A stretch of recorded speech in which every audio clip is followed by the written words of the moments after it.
Hi, everybody. My name is Danny Bear. Thanks for registering for today's webinar on why is now the time to invest in corporate bonds. Now, if anyone has any questions, feel free to post them on the chat and Stephen will answer as many as possible at the end of the session.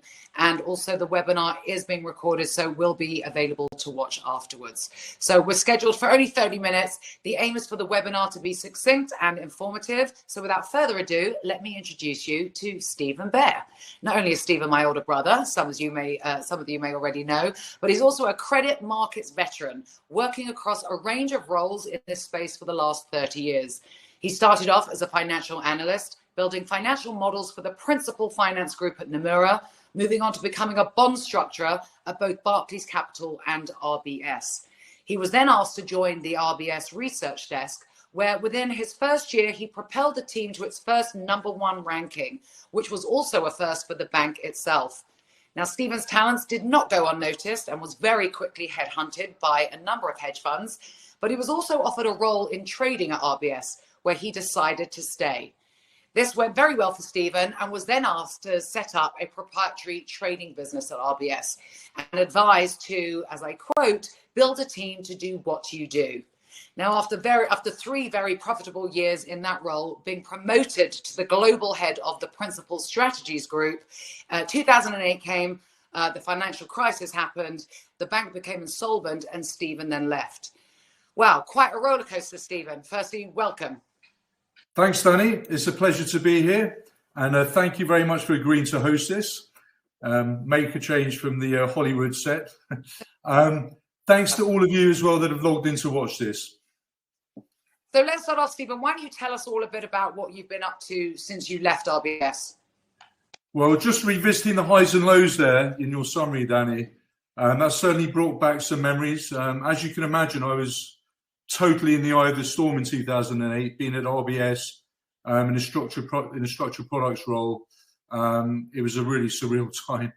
But luckily, because I had the research background, after leaving RBS the first couple of years, I was asked to help some various banks sell their assets, analyze them, value them, help them sell them, because many banks were no longer able to hold assets on their balance sheets.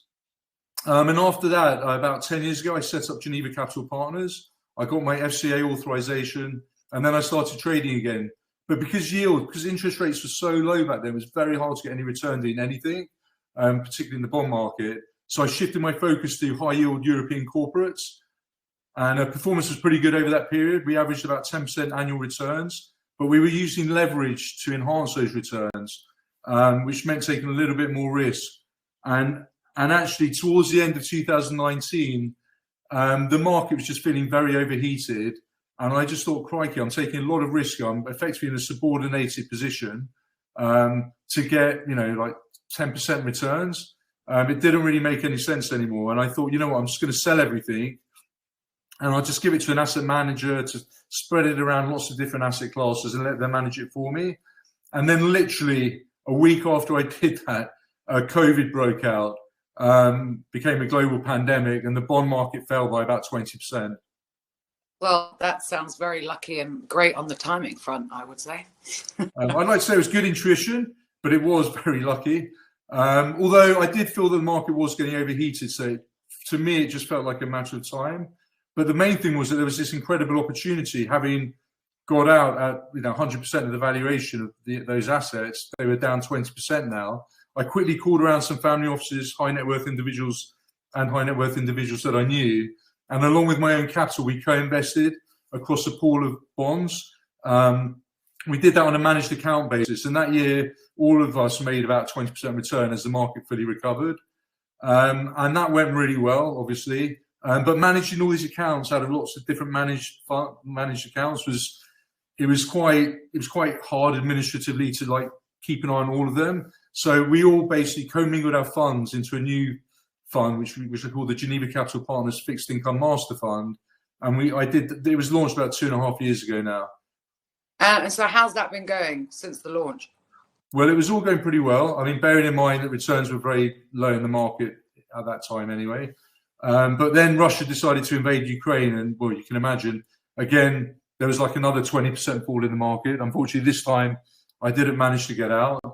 But worse than that, the war triggered an energy crisis. So, prices spiked. That fed through to all consumer goods prices spiking, and along with the legacy of all the years of cheap money after the financial crisis, with governments printing money, very low interest rate environment, and then all the government handouts over COVID, inflation was inevitable, and it followed very quickly.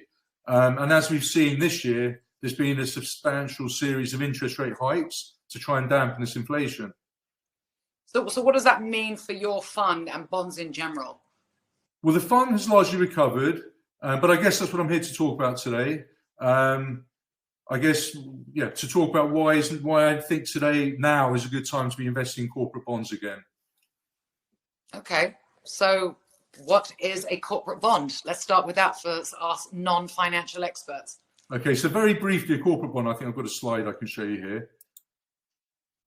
So a corporate bond it's like a loan. It's a debt instrument issued by companies that want to borrow money, and they issue it into the capital markets. It pays an annual interest rate, but that's often paid semi-annually or quarterly.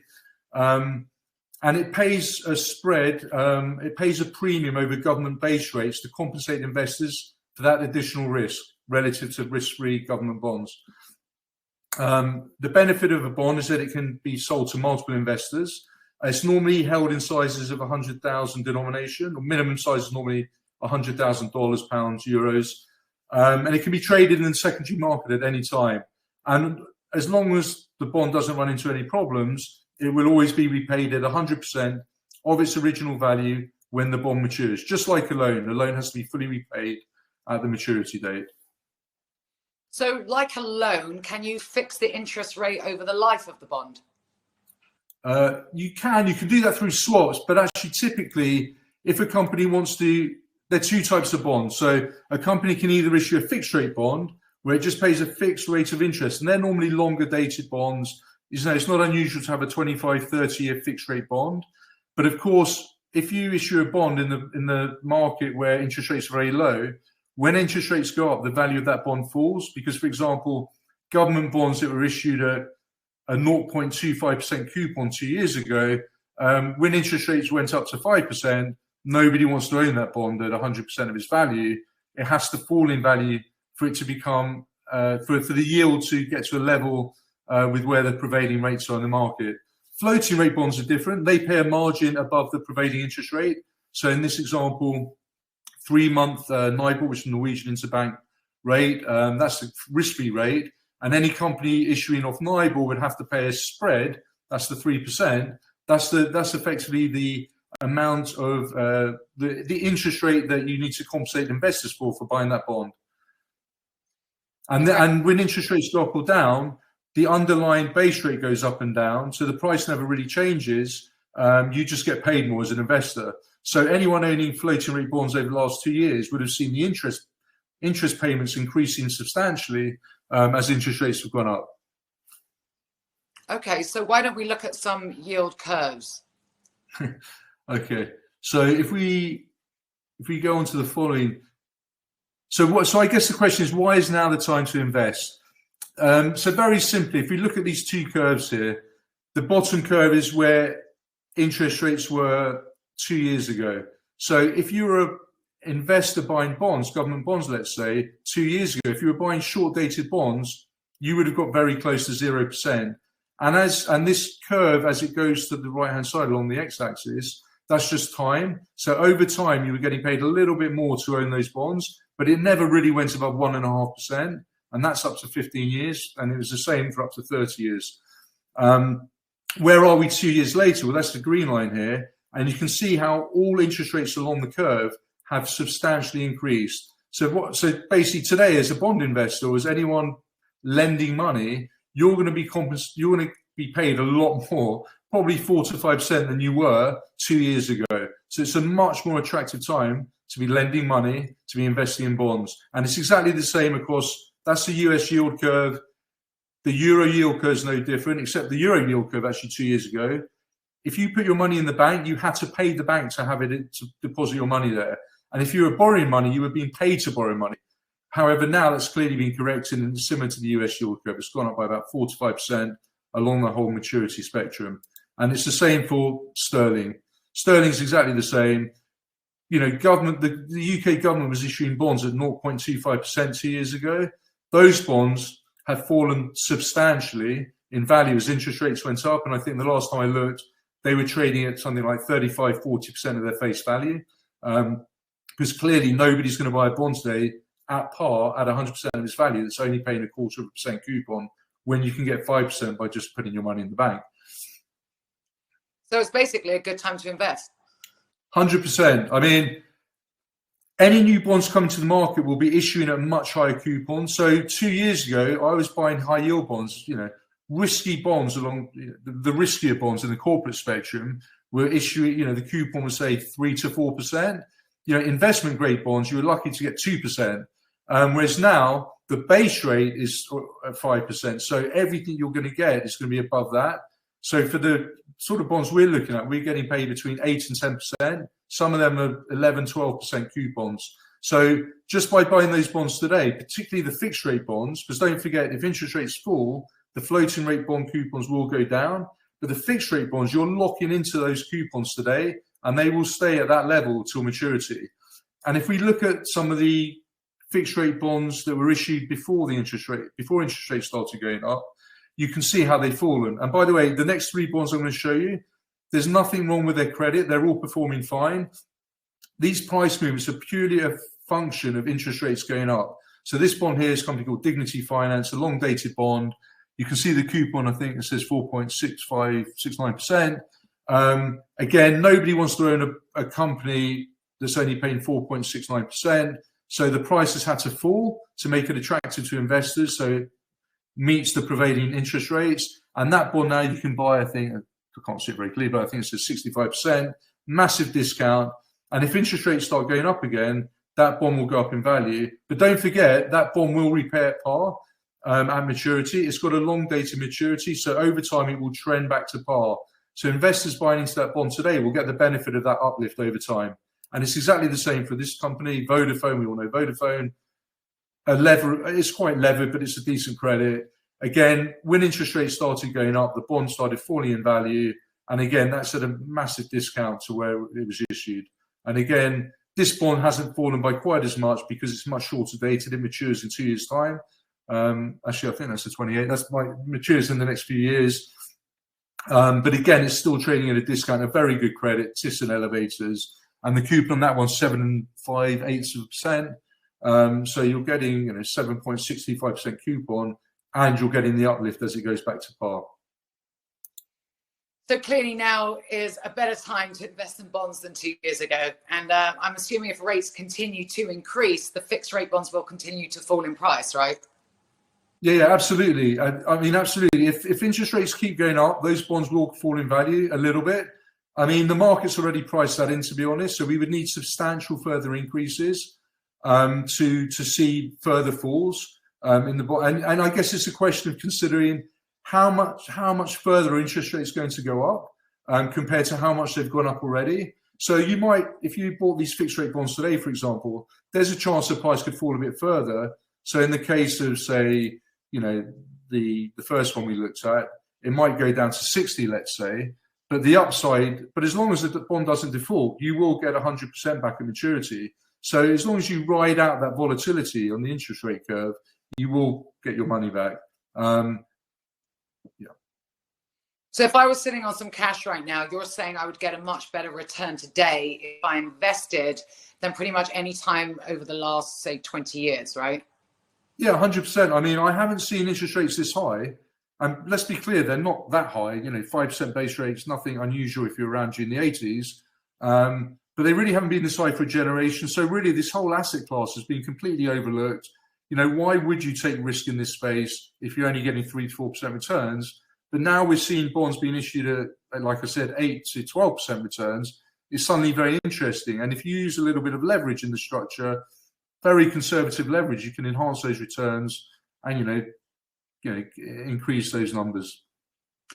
Well, I think now's a good time to actually do a little bit of audience participation. So I think we should have an anonymous poll and see what everyone watching thinks about interest rates. So there's going to be a polling button on your screen, everybody. So press that after I give you all the options. So the first option is, do you think Interest rates to increase substantially before stabilizing. That's option 1. Vote for that if that's what you think. Or is it option 2, the interest rates to increase somewhat before stabilizing? Option 3, interest rates have peaked and are likely to stay where they are for a long time. Option 4, they've already peaked and they're likely to fall over time. Or option 5, they have peaked and are likely to fall quite quickly. So option 1 through 5, press your buttons now on the polling click over there, and let's see what everybody thinks.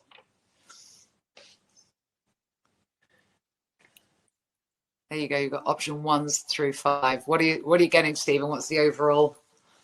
I'm getting some. We're getting some interest. Yeah, I need to. Guys, you need to click on your options, please. If you. Yeah, click on the options. On the option, the click option. Yeah, let's publish this and see how many people are actually paying attention. Okay. Okay. Well, it looks like no one's voted, so that's that wasn't in the planned rehearsal. But oh, here we go. No, I'm seeing it coming through now. Apologies for that. Here we go. Okay, so that's really interesting. So it's still moving around. So 11% of people think that interest rates will increase substantially before stabilizing. And I know a lot of people in the US are particularly concerned that might be the case because of what they're seeing out there. Most people, 60% think interest rates will increase a little bit before stabilizing, and 10% interest rates have peaked and will stay where they are for a long time, and 20% think interest rates have peaked and are likely to fall over time. Nobody thinks they're going to fall quickly. And to be honest, I probably would go along with they're probably going to increase a little bit. I mean, there is an expectation that the Bank of England are going to be increasing on Thursday by 0.25%, I think. So that's sort of generally market consensus anyway. And at the point where they stabilize, that's really the point where we're going to see prices at their lowest. And it's just a question of how long before they start reducing again. There are obviously lots of variables, lots of macro drivers, but it's interesting just to see the market view. And actually, that is consistent with the yield curves. Most people think, interest rates are just going to stabilize, and that's why we have a flat yield curve. What else? So Sorry. So I was just going to jump back into the presentation there. Yeah. Let's see. What else might help investors come to a view about where prices are going? Okay, so I mean, having spoken about the yield curves and the fact that we are at very discounted levels now, and we've seen very interesting bonds being issued at very attractive levels in the market now. This is something else I've looked at before, which I think you'll just find interesting. So why would you invest now? So if you look at the financial crisis, so as we all know, asset prices, not just bonds, fell substantially over that period. I think there was something like a 30-40% fall in bond prices. This is the European High Yield Index. But within a year, the market started to recover quite quickly, and then it continued to recover. Of course, that recovery was assisted by quantitative easing, lower interest rates, money printing, etc. But the point is, it did recover. And if you can think back to where you were in 2008, I don't think anyone would have said confidently that bond prices were going to recover that quickly. And then again, if you look at COVID, I mean, luckily this was one that I missed, but you saw how quickly everything fell there. And again, the world was going to end for a few weeks, and then everything calmed down, the market recovered, and then it continued to go up. So where are we today? Basically, this is where we are here today. And it's interesting because the market has only recovered by about 50%. So this dotted line is where I think we're going to end up going.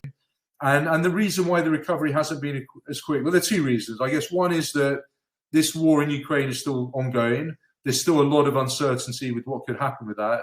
But the main reason, in my opinion, is because interest rates have gone up so much, it's dampened any recovery. And it's just meant that any recovery is going to take longer, and it's going to be spread out over a much longer period of time. So the minute we start seeing interest rates decreasing, that dotted line is going to steepen very quickly, and it could literally happen within a week or two, if that began to happen. Well, I think we've covered the impact of what happened when interest rates went up, but what will happen if they start falling? So yeah, as I said, if interest rates start falling, the bond market will rally really quickly. We'll see an accelerated buying of bonds, and the bond prices will just go up pretty much as quickly as they fell. So the window of opportunity will be very small. I mean, it could be smaller than the time to subscribe into a fund like ours that has a month subscription period. You could miss the whole rally, because investors obviously are going to want to lock into the lower prices, and it's just going to be a rally. Everyone's going to want to invest at that time. It will just accelerate the whole recovery. And let's just discuss, Stephen, the other risks for investing in corporate bonds. I think that's important to know. So I've only spoken about interest rate risk, which is obviously one of the biggest risks for fixed rate bonds. But this was something that we didn't really think about 2 years ago because interest rates were just at very benign low levels. The main risk that people have focused on, and it's become less relevant, is credit risk. And that's the risk that the company can't afford to meet its interest payments and ultimately their final principal payment. So what happens at that point? So if a company doesn't meet its payments, its interest payment, it basically defaults. It goes into a technical default. Sometimes there'll be cures in the documentation. There'll be covenants which govern all of that, and there's a whole administration process that could begin. But that's a topic for another day. It's a very detailed technical process. But ultimately, what would happen is the bond price will fall. So depending on where you sit in the capital structure, it could fall to zero. But the market will react much quicker than the actual underlying fundamental value of that bond changing. So if the market thinks the bond's going to default, it'll fall very quickly before the company even fails a payment. So yeah. So is that why you get paid a premium above the government base rates? Yeah, you get so if you buy a government bond, it's assumed to be risk-free. You get paid the base rate.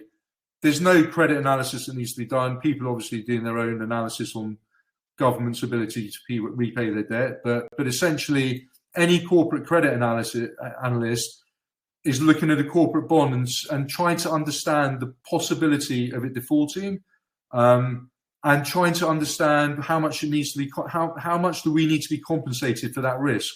How risky is this bond? What is the probability that it will default, and how much do we need to be paid for that? And so how do you avoid then this happening to your bonds? Well, essentially, and this is, I guess, where I can tap into my research credentials. Just, I'll give you a little taster. So over here with some of the research notes I used to write, I used to be quoted a lot in the FT because, if you spend all day analysing these bonds, building cash flow models, you have a pretty good insight into how they're going to behave, how they're going to perform, and also understand how they're going to perform relative to other bonds in the market. So one of the things we do on every single bond we buy is we do a very detailed credit analysis. And because I was an analyst at RBS, used to writing institutional research, we simply replicate that ourselves now. It's actually a very good discipline because it gives you a framework to make sure you analyze every element, that you haven't missed anything out, and then you fully understand all the risks. So one of the things we do is we build a financial model and we stress test all of the key parameters that we think have a chance of changing. So, for example, energy prices is a good example. And we, before the Ukraine war, we were stressing energy prices to understand the risk of how, to understand how much energy prices could move by before that company was in a position where they couldn't pay their interest payments. And we do that for every bond, and we produce a note for every bond. It's a good reminder of the risk for us. It's a good discipline for us. And it's not to say that we won't buy the bond if we think it's very risky. We just want to make sure we've been properly compensated for that. And then we will continually analyze and monitor that bond after we bought it to make sure, if there are added risks or the environment's changed, we'll look to sell it. We might look to add. And the market price will change. So sometimes the market might overreact to some headline news, which is normally what happens, as you've seen from the market sell-offs. It normally always overreacts, and that's a good buying opportunity. It's just having the experience and knowledge of when you've reached the peak or the trough, and when to go in and sell or to buy. So the key is good credit analysis on every bond, because it's all well and good, understanding the interest rate environment, but if a bond defaults, it's going to go to zero eventually. Avoiding these failing credits. And actually one of the things that One of the things you can do, and all portfolio managers will know this, and most of you will, this is pretty obvious, but basically portfolio theory, you need to be very diversified. So you don't want to just own one bond in your portfolio, because of course, if that defaults, you could lose everything. You want to own 50, 100, 200, 300 bonds, so that, for example, if you owned 100 bonds in your portfolio and one of them defaulted and went to zero, you've only lost 1% of your asset value.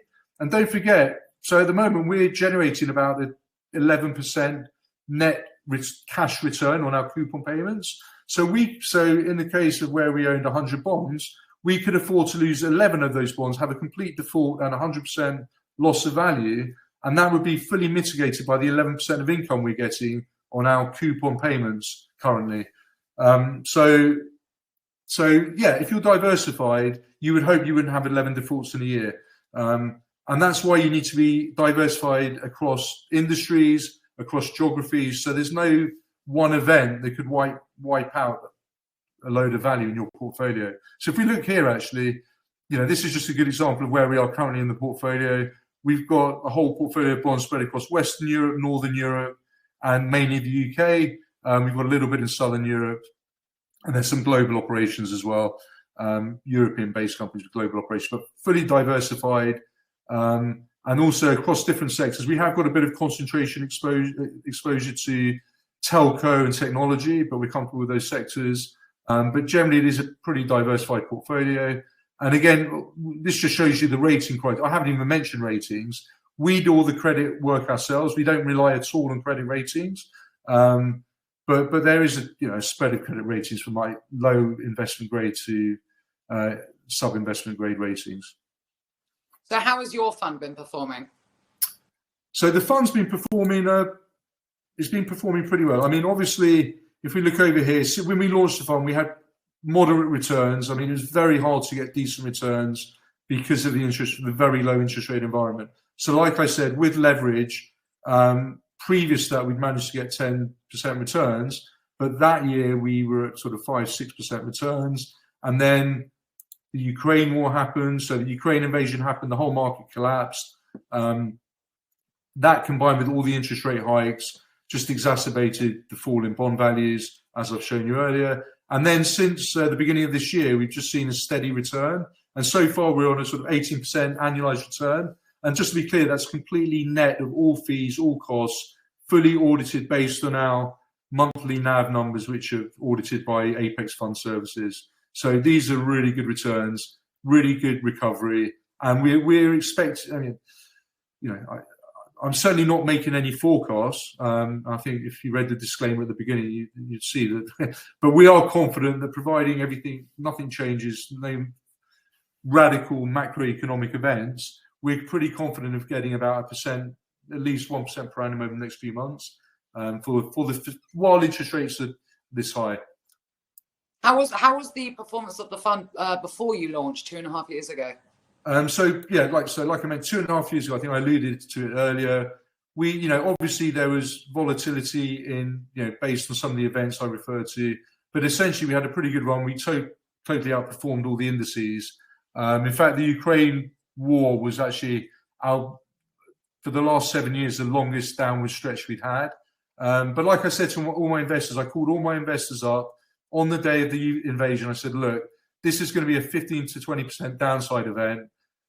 Be ready for it. It's going to happen, but just hang in there. It will come back. And I'm delighted, really, for my investors. And I'm really grateful that they trusted me because it has come back. And also the fund's denominated in US dollars. So all of my non-US investors have actually done pretty well on the currency also. All of the assets in the fund are hedged back to US dollars. And it wasn't ever intended this way, but in sort of some really extreme macro scenarios, the dollar always rallies. It's a flight to the dollar. So that has offset a lot some of the downside we had. In fact, I'm pretty sure most of my investors are fully in the money now, if not much more so. And certainly the investors that have come in over the last year have done extremely well. That's great. Great to hear. Thanks for all that information, especially really giving a detailed breakdown for us non-experts. So if one wants to subscribe to the fund, what does one do? Okay, so if you want to subscribe to the fund, I think I've got a slide for this as well. So you can either email me or go to our website. And if I click on this, I believe there is a attachment for you to so you can click on these attachments. There's one attachment here for non-US investors and one for US investors, because we have a master feeder fund. So there's a Cayman fund for non-US investors and a Delaware fund for US investors. So if you click on that, you can download the subscription agreement. There's only 1 month notice, by the way, for both subscriptions and redemptions. And we've been able to fully fulfill that for any investors that redeemed over the last 2.5 years. They've had their money back within a month of giving us notice. We have to wait till the NAV date to do the calculation to value their holding. But as soon as we've done that, they get their money back. And that's done every month. And it's obviously fully audited by the administrator. Sorry, just to reiterate, 30 days notice if somebody wants their money back. Absolutely, 30 days. Great. Well, anyone on this call can actually email Stephen directly at stephen.bear@gcpfunds.com. That's stephen.bear@gcpfunds.com. And I think it's time, Stephen, to take some questions. If you go to the chat room, everybody, you can ask your question there, and Stephen will answer any that come in before we wrap this up. Okay, I just clicked in the chat room. I'm just waiting for some questions to come through. But anyway, in the meantime, Danny, I'd just like to thank you very much for giving up your valuable time. I know you've just been very busy meeting up with high-profile TV producers, directors, famous theatrical producers, etc. So I really appreciate that. I'm just waiting. So you can either put your question in the chat room or the Q&A section. Yeah.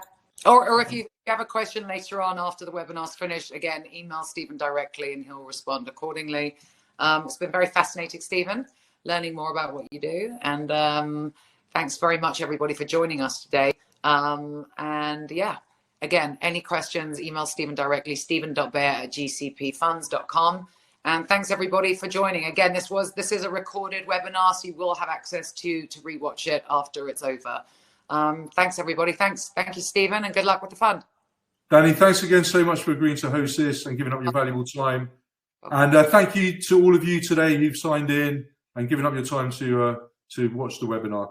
Again, like as Danny said, feel free to contact me on my email. Thank you very much. I hope you found it informative. Bye-bye.